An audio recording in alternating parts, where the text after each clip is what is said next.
hairs should be sticking out really, and it should be a pretty ugly fly. But what those little hairs sticking out looks like are legs to the insect. So it's very important to, I always try to keep my flies as ugly as possible. If it looks good to me, it probably doesn't look good to the fish. So that's, you know, that's one of my rules. But you may like pretty flies. So let's get started. I'm going to place a size 12 hook in my vise and make it level. We're going to start by wrapping the tying thread over itself to secure it. We're going to go all the way down to the bend of the hook.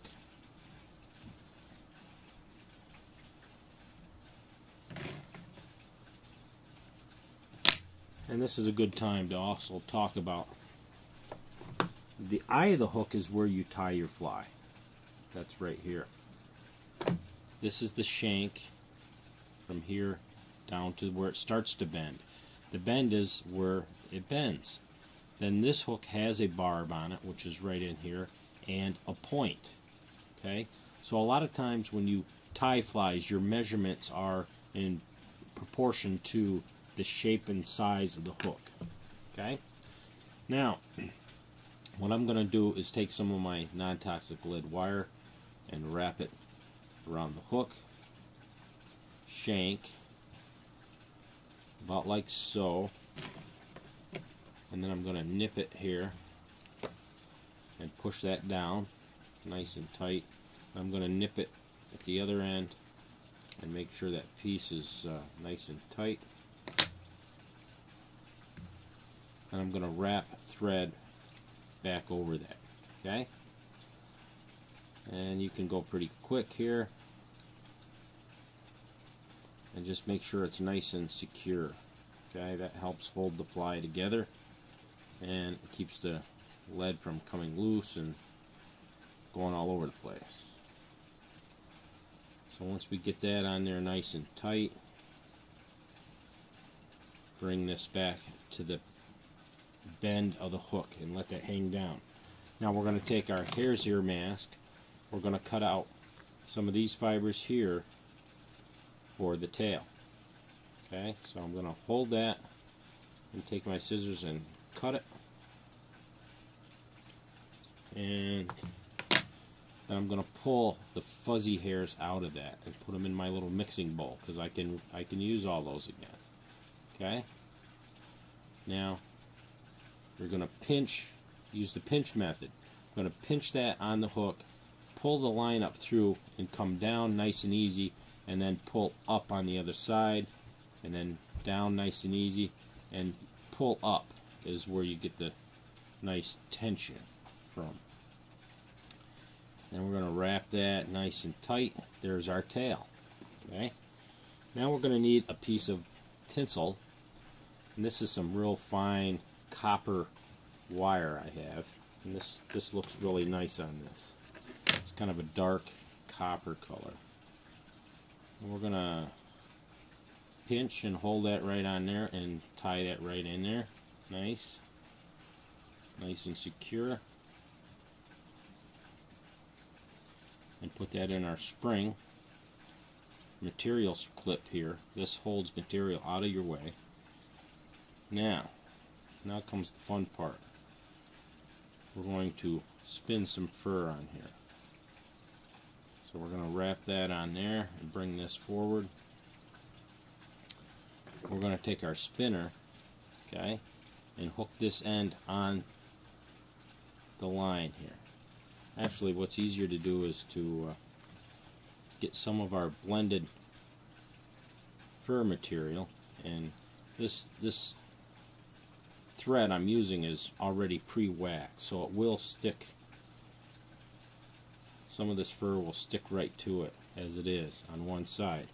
Now we're going to put our spinner on there, okay, and then we're going to spin this, and depending on how much you spin it is how tight it goes on. Okay,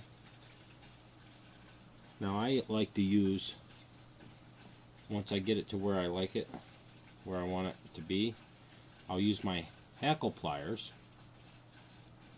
to hold the thread. Okay? Put my hackle pliers on there to hold the thread in place. Whoops.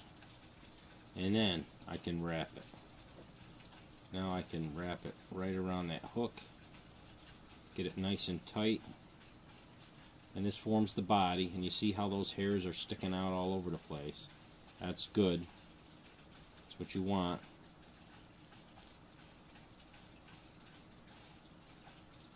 And there we go. We have our body. Okay? So now we're going to tie that off. That's a big old body. That's a good one. That's what I like to see. Now we can nip off our little loop that we made for our spinner. Okay?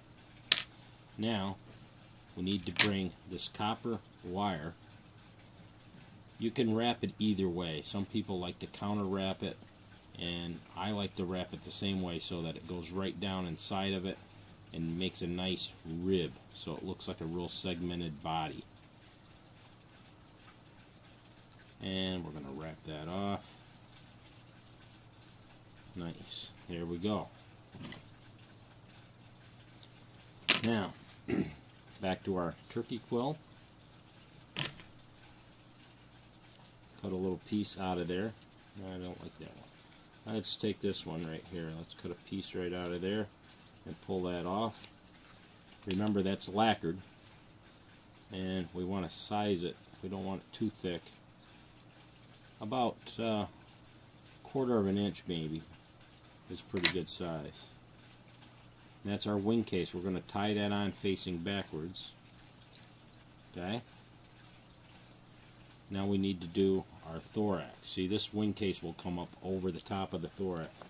Now, the thorax isn't that much space, but it's got a lot of fur on it. We want that to be really bulky and thick. So we're going to put a big wad of on the thread and just spin it around there. Okay?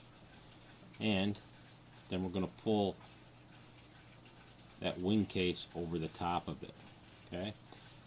But first, I'm going to put a beard on this. A beard is pheasant or any other kind of fiber you want to use that you might have around.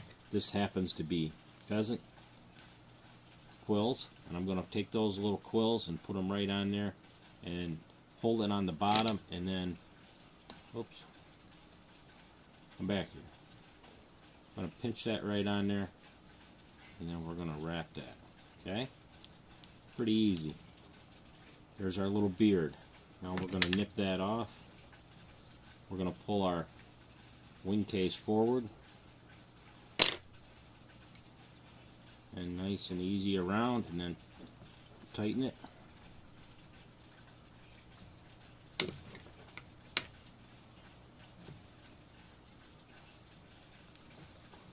And there we go. Now we'll do a quick whip finish around there, and the way I like to do it is to just go a couple of times around and bring the thread around and over, and that's all I do.